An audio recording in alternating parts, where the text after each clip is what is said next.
Police ने इस बात को बताया भी कि मोहम्मद इकबाल जो हैं वो कोई टेररिस्ट नहीं है, ये भारतीय नागरिक हैं, भारतीय शिक्षक। इसके बावजूद न्यूज 18 और जी न्यूज जैसे प्लेटफॉर्म्स ने, मीडिया प्लेटफॉर्म्स ने इनको आतंकवादी घोषित किया है। लेकिन ये तो सोचिए कि रिपोर्टिंग कैसी, मीडिया पर भरोसा कैसे होगा लोगों को। खबर ये नहीं दी गई कि वो जो मदरसे का टीचर था वो पुंछ में मारा गया। खबर ये की गई कि उसको भारतीय सेना ने पीओके में मारा। अपने मदरसे के बच्चों के लिए अनाज लेने जा रहा था, राशन लेने, तब उसको पाकिस्तान की एक मोटार था उससे हिट हुआ। 55 साल का वो आदमी, लगभग 25 साल से वो वहाँ पे शिक्षक है। हर 15 अगस्त 26 जनवरी को अपने कंधे पे झंडा तिरंगा लेकर बच्चों के साथ में रैली निकालता है। दुर्भाग्य से 2014 के बाद में आरएसएस और बीजेपी ने हमारे देश के लोगों की मानसिकता ऐसी बना दी है कि यदि कोई मुस्लिम किसी अपराध में लिप्त पाया जाता है तो कहा जाता है ये लोग, द होल कम्युनिटी। पर यदि कोई हिंदू पाया जाता है तो वो इंडिविजुअल होता है।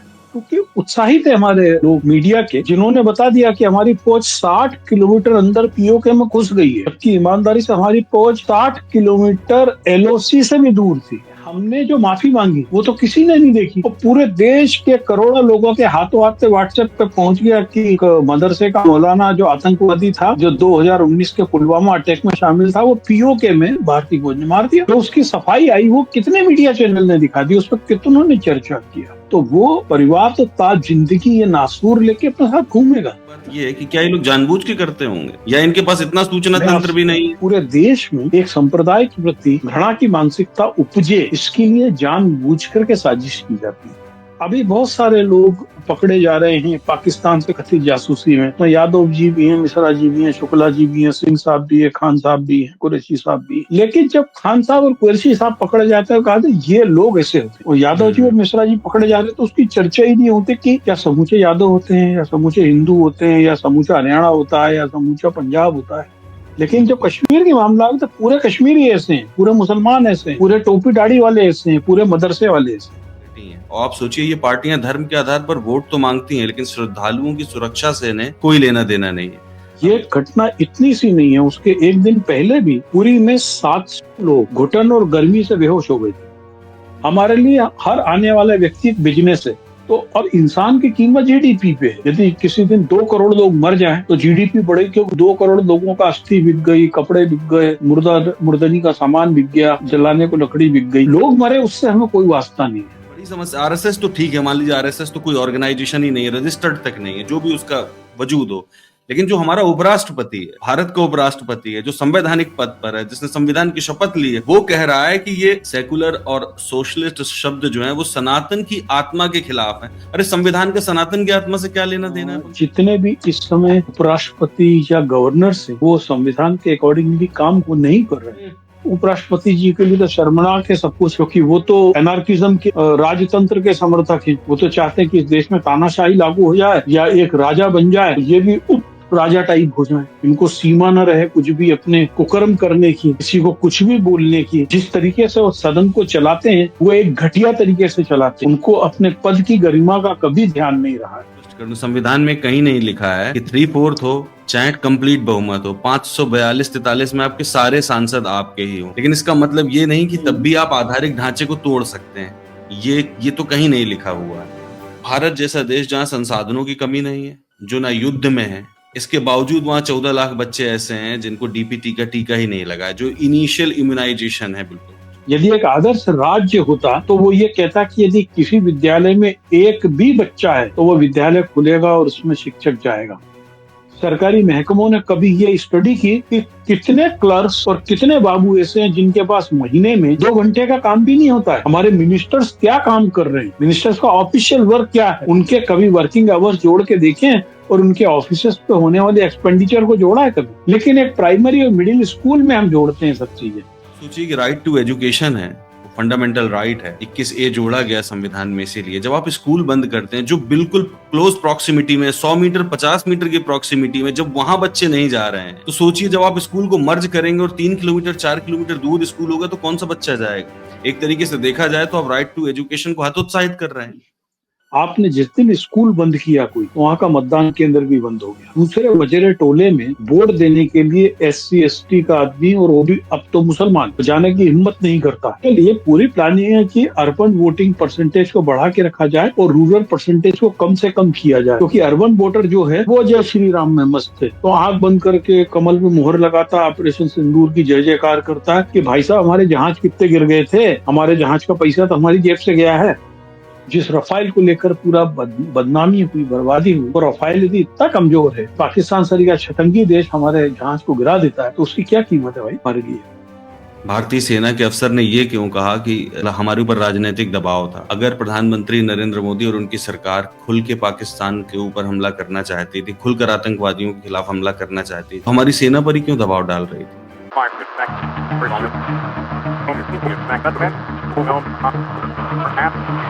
सलाम, नमस्कार, मैं हूं कुणाल पाठक और आप देख रहे हैं द लखनऊ पोस्ट आज का अखबार। इस कार्यक्रम में मेरे साथ मेरे मेहमान हैं IndiaClimateChange.com के फाउंडर पंकज चतुर्वेदी जी। पंकज जी, स्वागत है नमस्कार। आपका।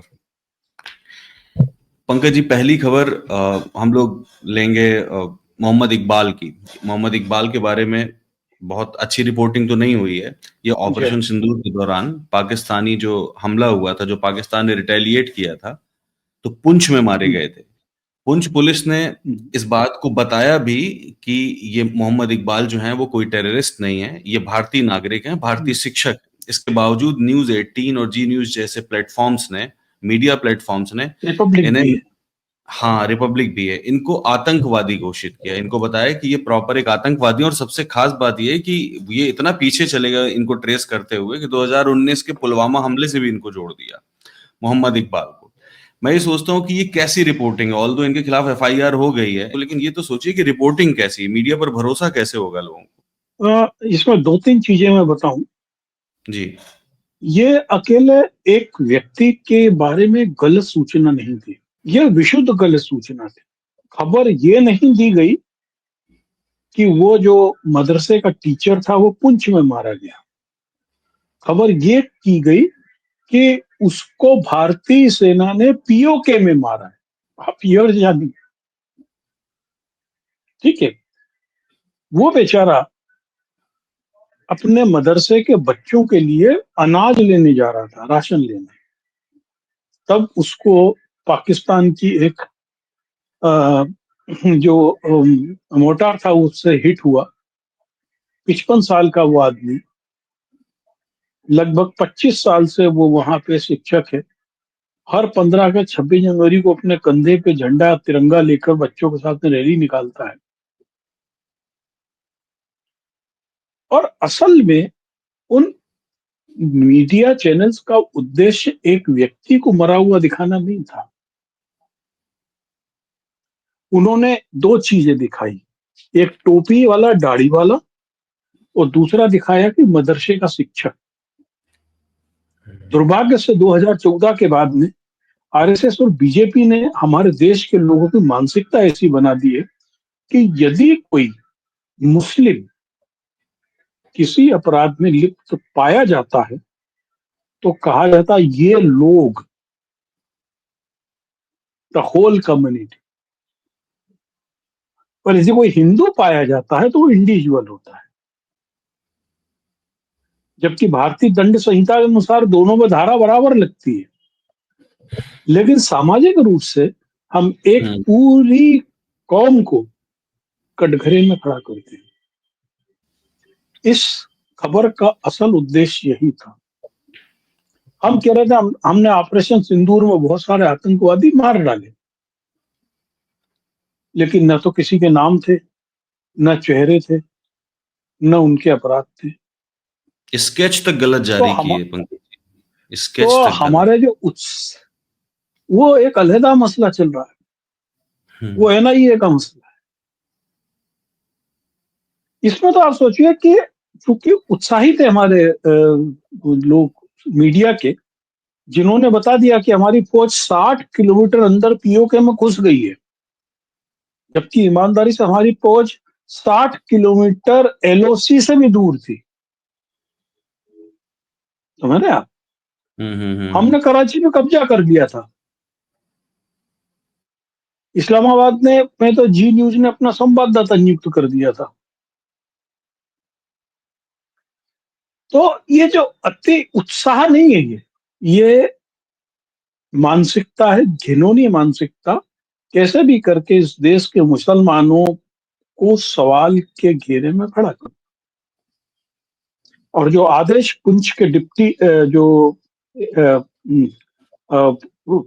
उप जिला न्यायाधीश है, उन्होंने लिखा है, उसके अंदर उन्होंने लिखा है इस पूरी चीज को कि मीडिया को कॉन्स्टिट्यूशन ने क्या पावर दी है, लेकिन उसके मिसयूज की अनुमति नहीं दी है। उसमें उन्होंने साफ साफ लिखा कि आप माफी मांगने को एक्सक्यूज मत माने, माफी मांगने से आपने जो नुकसान कर दिया है वो नहीं पूरा हुआ है। रिवर्स नहीं हो तो सकता, बिल्कुल फिलहाल सही। तो फिलहाल तो आप देखिए ना कि हमने जो माफी मांगी वो तो किसी ने नहीं देखी। वो पूरे देश के करोड़ों लोगों के हाथों हाथ से व्हाट्सएप पे पहुंच गया कि एक मदरसे का मौलाना जो आतंकवादी था, जो 2019 के पुलवामा अटैक में शामिल था, वो पीओके में भारतीय फौज ने मार दिया। जो उसकी सफाई आई वो कितने मीडिया चैनल ने दिखा दी, उस पर कितनों ने चर्चा किया। तो वो परिवार तो ताज जिंदगी ये नासूर लेके अपने साथ घूमेगा। ये बात पूरी जज ने अपने फैसले में लिखी है और उन्होंने इस पे एक आपराधिक मुकदमा कायम करने का आदेश दिया है। और इस पे दूसरा मसला है 5 करोड़ रुपए के डिफेमेशन सूट का, तो उसको भी उन्होंने अलाउ कर दिया है, अभी पेमेंट करने के लिए नहीं बोला है। कोई केस अच्छा। चलेगा। दो अलग अलग चीज होती है। क्रिमिनल केस है, क्रिमिनल हम्म। केस है किसी की छवि खराब करना, देश की छवि का। भाई आप बताइए ना, एक भारतीय नागरिक जो सभ्य नागरिक है, उसको आप पाकिस्तानी बताकर आतंकवादी बता रहे हो, तो भारत की छवि भी तो खराब कर रहे हो। बिल्कुल। देश की भी तो छवि खराब हुई ना उसमें। बिल्कुल हुई। तो ये मीडिया की जो घिनौनी मानसिकता बनी जा रही है कि हम हर जगह एक कम्युनिटी को खड़ा करना चाहते हैं सवालों के घेरे में, वो जो आदत है एक चीज ये और है उस पंकज जी, मानसिकता का प्रतीक है। हाँ। इसमें एक चीज और है कि आप देखेंगे तो मतलब 25 मई को बीबीसी ने बाकायदा रिपोर्ट किया था और और अपनी रिपोर्ट में साफ साफ बताया था कि ये आदमी कोई आतंकवादी नहीं है, ये इसको भारतीय सेना ने नहीं मारा, ये पुंछ में जो मोर्टार गिरे थे उसमें मारा गया है। इसके बावजूद इन चैनल्स ने अपने दावे को पीछे नहीं किया, ना कोई सार्वजनिक माफी मांगी। जब तक मामला अदालत में नहीं गया, अदालत ने कुछ नहीं कहा, तब तक इन लोगों ने कुछ भी नहीं माना। नहीं, इन्होंने उसमें माफी मांगी थी। जब डिस्ट्रिक्ट एडमिनिस्ट्रेशन ने उसका बाकायदा प्रेस नोट जारी किया तो इन्होंने माफी मांगी, लेकिन वो माफी के भी निर्लजता की थी। उसमें यह कहा गया यदि किसी की भावना आहत हुई हो, यानी आप किसी निर्दोष आदमी को आतंकवादी बना दो तो उसकी भावना आहत भी नहीं होगी। तभी कोर्ट ने बोला, इन्होंने ये तो प्लीड आपको किया लगता है था कि कि साहब जानबूझ के करते हो? नहीं पंकज जी, इसमें एक बात ये है कि क्या ये लोग जानबूझ के करते होंगे या इनके पास इतना सूचना मैं आप तंत्र भी नहीं है? मैं आपसे क्या कह रहा हूँ, एक पूरे देश में एक संप्रदाय के प्रति घृणा की मानसिकता उपजे, इसके लिए जानबूझ करके साजिश की जाती है। जो मैं आपको कह रहा था पहले भी कि अब बिल्कुल। ये है ना कि यदि एक अभी बहुत सारे लोग पकड़े जा रहे हैं पाकिस्तान से कथित जासूसी में। उसमें यादव जी भी हैं, मिश्रा जी भी हैं, शुक्ला जी भी हैं, सिंह साहब भी है, खान साहब भी हैं, कुरैशी साहब भी हैं। लेकिन जब खान साहब और कुरैशी साहब पकड़े जाते हैं, कहा ये लोग ऐसे होते हैं। और यादव जी और हम्म। मिश्रा जी पकड़े जा रहे हैं तो उसकी चर्चा ही नहीं होती कि क्या समूचे यादव होते हैं या समूचे हिंदू होते हैं या समूचा हरियाणा होता है या समूचा पंजाब होता है। लेकिन जब बिल्कुल। कश्मीर की मामला है तो पूरे कश्मीरी ऐसे हैं, पूरे मुसलमान ऐसे हैं, पूरे टोपी दाढ़ी वाले ऐसे हैं, पूरे मदरसे वाले ऐसे हैं। समझे? और शायद यही कारण है कि साहब ने 2013-14 में टोपी पहनने से इनकार कर दिया था। हो सकता है कि कपड़े से जो हाँ, पहचानते हैं, जो उनका विचार है, वो इसी आधार पे जुड़ा हो। उनका विचार तो आचार तरीका है, वो कभी भी सड़ जाता है। उस ये विचारों पे क्या कहा जाए। एक खबर और है पंकज जी, ये जो पुरी में स्टैम्पीड हुआ है जिसमें 3 लोग मर गए और 50 से अधिक लोग घायल हैं। मैं ये सोचता हूँ कि हम्म। ना लोग सवाल करते हैं, ना मीडिया इसको प्रॉपर कवर करता है, ना इस पे ढंग से लेख लिखे जाते हैं, ना संपादकीय ढंग से लिखे जाते हैं। हर जगह कुछ एक आध अखबार तो जरूर कवर करते हैं। लोग ये नहीं बताते कि पिछले 2-4 सालों में लगातार इस किस्म की घटनाएं घटी हैं। और आप सोचिए, ये पार्टियां धर्म के आधार पर वोट तो मांगती हैं, लेकिन श्रद्धालुओं की सुरक्षा से इन्हें कोई लेना देना नहीं है। अभी आप पीछे जाएंगे, 2-3 साल ही पीछे चले जाएंगे, तो आप देखेंगे जो वैष्णो देवी में जो भगदड़ हुई थी उसमें कितने लोग मारे गए थे। अभी हाल में 2025 में जो महाकुंभ में भगदड़ में कितने सारे लोग मारे गए, उसमें तो आंकड़े ही छिपा लिए इन्होंने। हाथरस में जो सत्संग हुआ था उसमें कितने सारे लोग मारे, उसमें तो जो मेन आदमी था जिसकी वजह से ये सब हुआ उसको तो छोड़ ही दिया गया, उसको तो हटा ही दिया गया। बोले महाराज। हाँ, बोले महाराज। तो कोई फर्क नहीं पड़ रहा है, ना मीडिया को ना लोगों को। अरे हर असल चीज तो ये है, लोगों को फर्क नहीं पड़ रहा। देखिए, मीडिया के लिए हर गवर्नमेंट इवेंट हुआ ये कि 2014 के बाद में हिंदुओं के जितने धार्मिक पर्व थे और आयोजन थे वो सरकारी हो गए। उसमें सरकार का पैसा लगने लगा, सरकार के ठेके होने लगे और सरकार उन सब के विज्ञापन देने लगी। अब मीडिया के लिए कोई भी इवेंट एक विज्ञापन से ज्यादा नहीं है। विज्ञापन है ना, उनकी कमाई से ज्यादा नहीं। आप कमाई पे वो कोई भी लात मारना नहीं चाहता है। वो कहते हैं नैतिकता तो आप कुछ बची नहीं है, तो कमाई ही कर लो। तो जो जर्नलिज्म के एथिक्स है कि हम खबर को त्वरित दें, खबर को सार्थक दें, खबर को सटीक दें, इन सब से उनका कोई वास्ता नहीं रह गया है। ये घटना इतनी सी नहीं है, उसके एक दिन पहले भी पुरी में 700 लोग घुटन और गर्मी से बेहोश हो गए थे। बिल्कुल। भाई हम लोग, अब दुर्भाग्य, जैसे अभी आप इसकी चर्चा नहीं कर रहे हैं अभी क्योंकि वहां मरे नहीं है लोग। अब आप हम्म। उत्तराखंड में देख लीजिए, उत्तराखंड की आपने चारधाम यात्रा शुरू कर दी है और हम्म। पूरे रास्तों पे भूस्खलन हो रहा है। गुजरात का यात्री, महाराष्ट्र का यात्री जब केदारनाथ जाए तो उसको लगे अरे सरकार ने कितना काम किया, हमारे लिए चौड़ी सड़कें बना दी, और वो अपना हम्म। कचरा फेंक के वहां से चला जाता है। और उसका जो पाप है, भूस्खलन का, नदियों के फटने का, फ्लश बाढ़ का, ये सब उत्तराखंड के लोग भोग रहे हैं। और वोट के लिए, लोगों को दिखाने के लिए, देखो हमने कितना अच्छा कर दिया है सड़कों को बना के। तो ये एक मानसिकता बन चुकी है। और अभी तक दुर्भाग्य है कि हमारे देश में हम ये प्लान नहीं कर पाए कि मेरे पास इतनी स्पेस अवेलेबल है और हमको इसमें इतनी भीड़ को मैनेज करना है।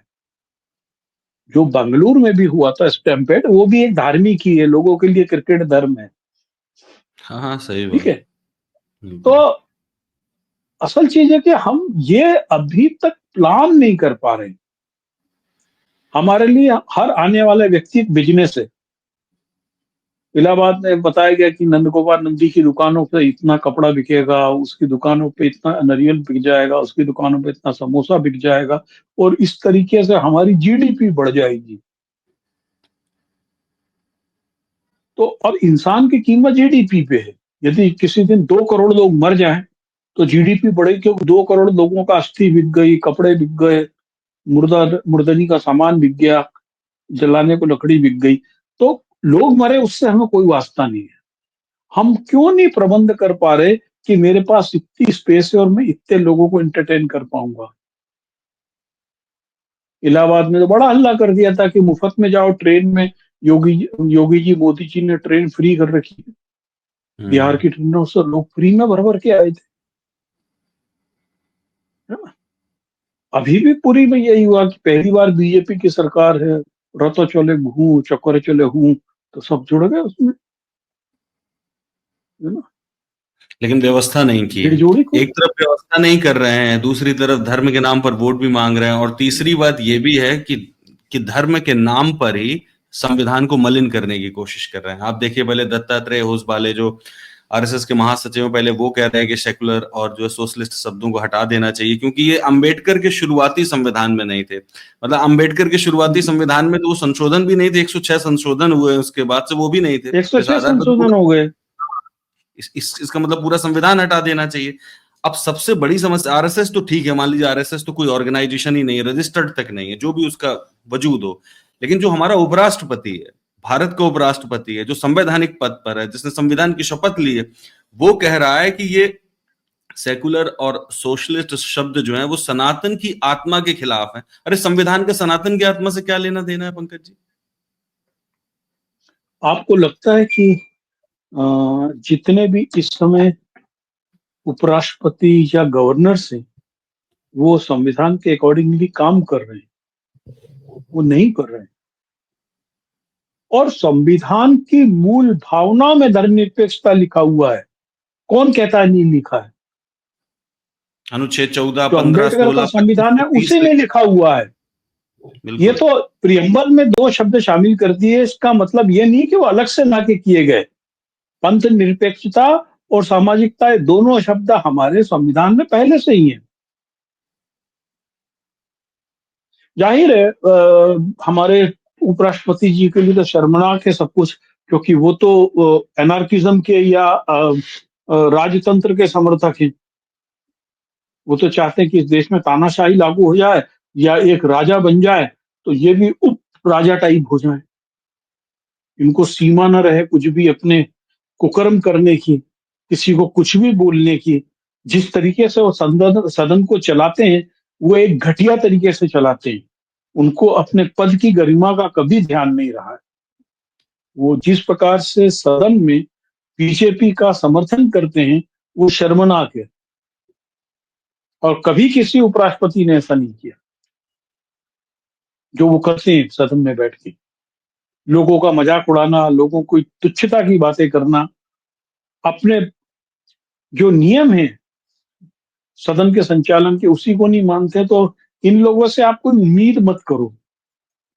और दूसरी चीज, ये सब इन लोगों के टेस्ट हैं।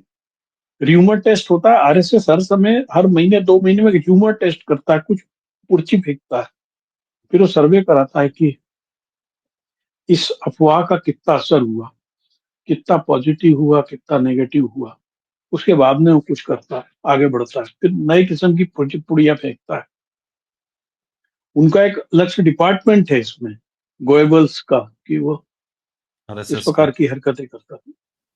हाँ, वो सर्वे हम्म। करते रहते कि हमारी अफवाहों के क्या असर हुए। मुंह नोचवा बंदर हो, मोबाइल फटने वाला हो, या इस टाइप की जितनी खबर होती है, सब का जो राजधानी होती है वो कोई केशव कुंजी होता है। गणेश जी का दूध पीना हो, इस संबंध में खैर बड़ा अच्छा हाँ। आर्टिकल वंदिता मिश्रा ने लिखा है, लोगों को पढ़ना चाहिए। और जी हाँ।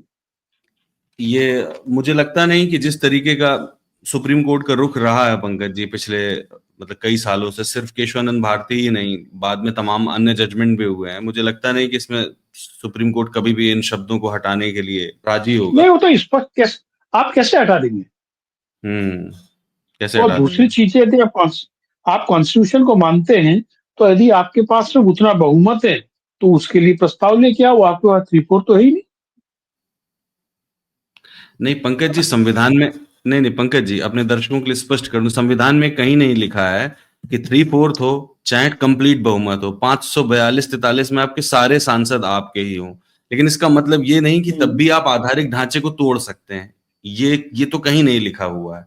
आप कुछ भी नहीं कर सकते। हाँ, ये हाँ, अलग खैर। बात है कि कल के दिन, ये अलग बात है कल के दिन 15 जजों की बेंच बैठता है और वो ये कह दे कि इन शब्दों को हटा दिया जाए, तो हट सकता है, वरना नहीं हट सकता। हम्म, ये भी एक अलग मुद्दा है। हाँ। चीफ जस्टिस ने साफ साफ कहा है कि संविधान सर्वोपरि है, न न्यायपालिका है, न विधायिका है ना? बिल्कुल, तो क्या संविधान के बाद। कॉन्स्टिट्यूशन में अरेंजमेंट है, उसी पे बातचीत है। जी जी जी, बिल्कुल। पंकज जी, एक खबर है जिसमें आपने शायद पढ़ी हो कि एक तरफ भारत में मतलब लगभग 14 लाख बच्चे ऐसे हैं, नवजात बच्चे, जिनको डीपीटी का टीका ही नहीं लगा है। और ये संख्या इतनी अधिक है कि हम दुनिया में दूसरे स्थान पर हैं। आप ये सोचिए कि भारत जैसा देश जहां संसाधनों की कमी नहीं है, जो ना युद्ध में है, इसके बावजूद वहां 14 लाख बच्चे ऐसे हैं जिनको डीपीटी का टीका ही नहीं लगा है, जो इनिशियल इम्यूनाइजेशन है, बिल्कुल, जिसको जीरो डोज प्रोग्राम भी बोलते हैं। दूसरी तरफ बच्चों की हालत यह है कि कर्नाटक में आप देखिए, जो तटीय इलाका है, जो 2 जिले हैं वहां के, एक उडुपी कौशल जिला, इलाके में। हाँ, और जो ये दक्षिण कन्नड़ जिला है, उत्तराखंड। इसमें पॉक्सो के मामले बढ़ रहे हैं, मतलब बाल यौन शोषण बढ़ रहा है। लगभग 100 से अधिक मामले हर साल दर्ज किए जा रहे हैं, और इन मामलों के शिकार कौन है, कौन लोग हैं? जो प्रवासी मजदूर माइग्रेंट यहाँ से गए लेबर्स। हैं, माइग्रेंट लेबर, उनके बच्चे, कुछ भी एक्चुअल नहीं क्या है हो इसमें। रहा है भारत में एक दुर्भाग्य है कि हम लोग बच्चों के लिए किए जाने वाले किसी काम को कंपेशन समझते हैं, कि एहसान समझते हैं। हम कभी ये नहीं समझते कि बच्चों के लिए किए जाने वाली कोई योजना या कोई कार्य है, भारत का फर्ज है, ये भारत का भविष्य है। इसीलिए आप देखिए मिड डे मील स्कीम्स की क्या हालत है। अभी उत्तर प्रदेश सहित पूरे देश के अंदर दूर दूर के स्कूल्स को क्लब करके एक किया जा रहा है। ये क्यों किया जा रहा है? आपको शिक्षक की चिंता है? यदि एक आदर्श राज्य होता तो वो ये कहता कि यदि किसी विद्यालय में एक भी बच्चा है तो वो विद्यालय खुलेगा और उसमें शिक्षक जाएगा। सही बात है, 5,000 क्या विद्यालय बन। सरकारी महकमों ने कभी ये स्टडी की कि कितने क्लर्क्स और कितने बाबू ऐसे हैं जिनके पास महीने में 2 घंटे का काम भी नहीं होता है? हमारे मिनिस्टर्स क्या काम कर रहे हैं? मिनिस्टर्स का ऑफिशियल वर्क क्या है? उनके कभी वर्किंग आवर्स जोड़ के देखें और उनके ऑफिसेस पे होने वाले एक्सपेंडिचर को जोड़ा है कभी? लेकिन एक प्राइमरी और मिडिल स्कूल में हम जोड़ते हैं सब चीजें। इसके उसका कारण क्या है कि जैसे मध्य प्रदेश है, महिला बाल विकास विभाग, जहां पर सबसे ज्यादा कुपोषण के शिकार बच्चे हैं, वहां पर हम्म। महिला बाल विकास विभाग को सबसे ज्यादा कमाई का विभाग माना जाता है, आरटीओ से ज्यादा। इसीलिए तो कुपोषण। हमारे बच्चों के लिए जो काम है उसको हम कंपेशन मानते हैं। जहां तक प्रवासी मजदूरों के बच्चों के साथ में यौन शोषण का मामला है, हो सकता है कर्नाटक सरकार इस मामले में रेगुलर को सर्वे करा रही, कोई आंकड़े आए हैं। शायद सभी जगह ऐसी स्थिति है। यदि आप हम्म। ईंट भट्टों पर जाकर देखें या पंजाब में खेतीहर मजदूरों को जाकर देखें, जहां पर प्रवासी मजदूर जा रहे हैं, उनके माइनर बच्चों के साथ में सेक्सुअल एक्सप्लॉयटेशन एक ऐसी त्रासदी है जो इस समूचे समाज की घटिया मानसिकता और बच्चों के प्रति निराशा के प्रति है। बिल्कुल। और मुझे लगता है कि इस पे बहुत गंभीर होकर समाज को काम करना होगा। सरकार तो अपने ढर्रे पे चलती, सरकार तो इंतजार करती है आप केस दोगे तो मुकदमा कायम कर देगी, फिर वो किसी को जेल भेज देगी, फिर किसी को छुड़ा लेगी, फिर वो चलती रहेगी। प्रिवेंटिव कोई मेजर्स नहीं है। प्रिवेंटिव मेजर्स केवल हैं यदि आप बेहतर स्कूल्स खोलें, जो माइग्रेट बच्चों के लिए आंगनवाड़ी से लेके और उस तरीके के स्कूल हो। लेकिन हम तो ये देख रहे हैं कि स्कूल जो है उन्हीं को हम बंद कर रहे हैं। और प्राइवेट स्कूल बढ़ा तो रहे हैं, बच्चों के लिए, सरकारी जब तक स्कूल बंद कर बच्चों रहे हैं। के लिए जी जी। जब तक आप बच्चों के लिए ये नजरिया नहीं लाएंगे कि हम एक हम्म। एहसान नहीं कर रहे हैं, it is not a compassion, it is part of the duty of this country to prepare our future properly by education, by health, by sanitation, by nutrition। बिल्कुल। जी। पर उनको फर्क नहीं पड़ रहा है। आपने बिल्कुल सही पॉइंट आउट किया कि वो हजारों की संख्या में स्कूल बंद कर रहे हैं। और जरा सोचिए, चूंकि आपने ये मुद्दा उठा दिया, इस पर थोड़ी देर बात की जा सकती है कि आप सोचिए कि राइट टू एजुकेशन है, वो फंडामेंटल राइट है, 21A जोड़ा गया संविधान में। इसीलिए जब आप स्कूल बंद करते हैं जो बिल्कुल क्लोज प्रॉक्सिमिटी में, 100 मीटर 50 मीटर की प्रॉक्सिमिटी में, जब वहां बच्चे नहीं जा रहे हैं, तो सोचिए जब आप स्कूल को मर्ज करेंगे और 3 किलोमीटर 4 किलोमीटर दूर स्कूल होगा तो कौन सा बच्चा जाएगा? एक तरीके से देखा जाए तो आप राइट टू एजुकेशन को हतोत्साहित कर रहे हैं। नहीं, इसके अंदर बहुत सारी चीजें, इसका सियासत का दूसरा पक्ष है। आप देखिए कि बस्तर में मतदान केंद्र जो है 12 से 15 किलोमीटर दूर भी है।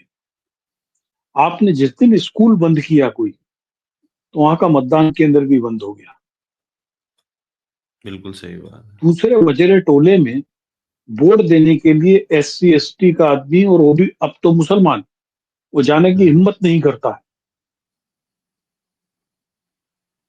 हम्म। एक्चुअली ये पूरी प्लानिंग है कि अर्बन वोटिंग परसेंटेज को बढ़ा के रखा जाए और रूरल परसेंटेज को कम से कम किया जाए, क्योंकि अर्बन वोटर जो है वो जय श्री राम में मस्त है, तो आंख बंद करके कमल में मुहर लगाता, ऑपरेशन सिंदूर की जय जयकार करता है। ये नहीं पूछता है सरकार से कि भाई साहब हमारे जहाज कितने गिर गए थे, हमारे जहाज का पैसा तो हमारी जेब से गया है। हमारा एक सेना का अफसर इंडोनेशिया में कहता है कि हमारे जेट्स गिर गए थे।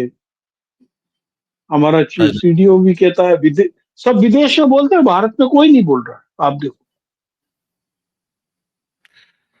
और पंकज जी वो जो है पॉइंट आउट कर रहे हैं राजनीतिक दबाव में ऐसा हुआ कि हमको मना किया गया था कि आप वहां अटैक नहीं करेंगे।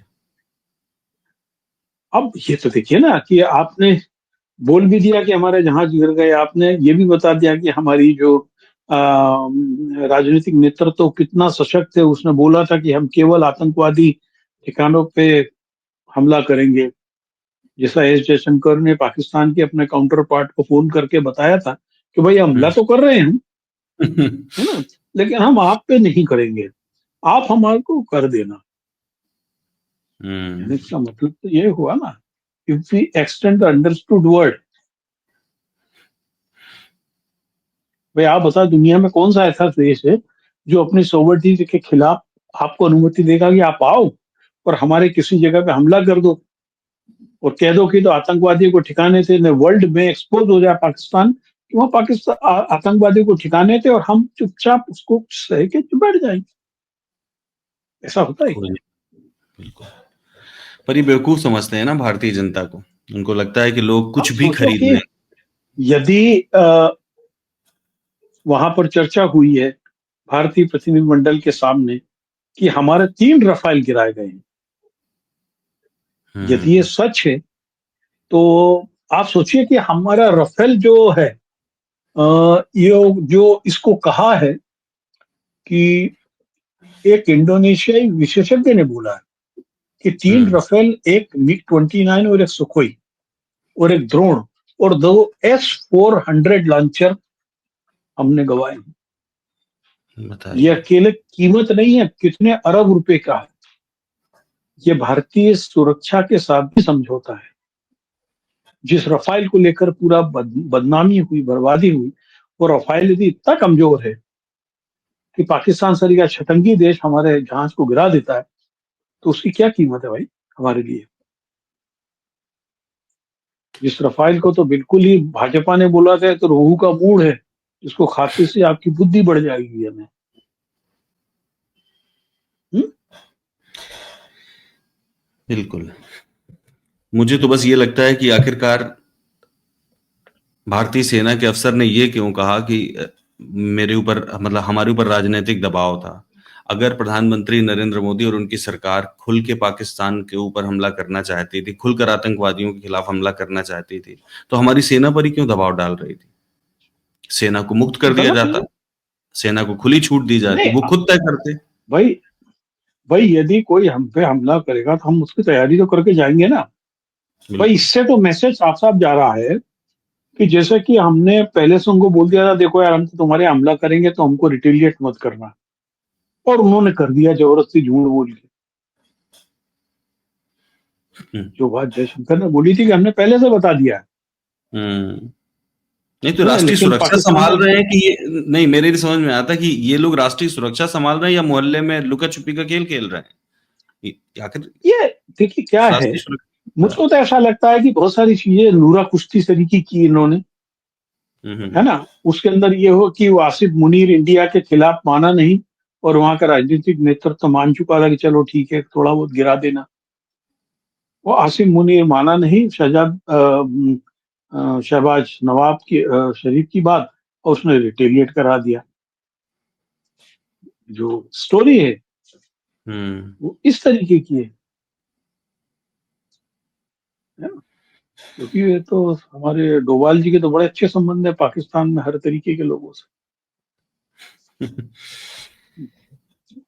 एक खबर और है पंकज जी, उसमें पीएम मोदी जो अपनी पीठ थपथपाते हुए कह रहे हैं कि आप लोग मतलब भारतवासियों को आईएलओ की रिपोर्ट देखनी चाहिए, इंटरनेशनल लेबर ऑर्गेनाइजेशन की रिपोर्ट देखनी चाहिए।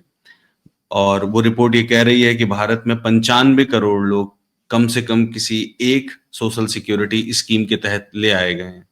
जबकि आंकड़ा ये भी है कि 85 करोड़ लोग तो अकेले मुफ्त का राशन पाने वाली जो समाज का। स्कीम है, हाँ, हम्म। के तहत जुड़े हुए हैं। तो बाकी का क्या ही है। नहीं अब आप देखिए ना, इसमें मिड डे मील को आप सोशल सिक्योरिटी मानते हैं कि नहीं मानते हैं। आयुष्मान कार्ड को मानते कि नहीं मानते हैं, यदि इन सबको जोड़ दिया जाए तो ये संख्या तो बहुत कम है। और इसके अंदर आप यूएपीए में सालों से बंद लोगों को भी जोड़ दो, वो भी प्रधानमंत्री सोशल सिक्योरिटी स्कीम ही है। तो ये तो नंबर कम बता रहे हैं ये लोग की रिपोर्ट के अकॉर्डिंगली। तो भारत की आबादी तो इस समय 1 अरब 48 लाख के आसपास, 48 करोड़ के आसपास पहुंच रही है।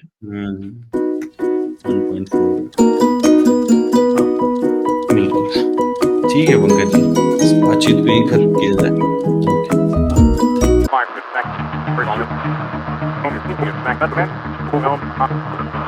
ओके।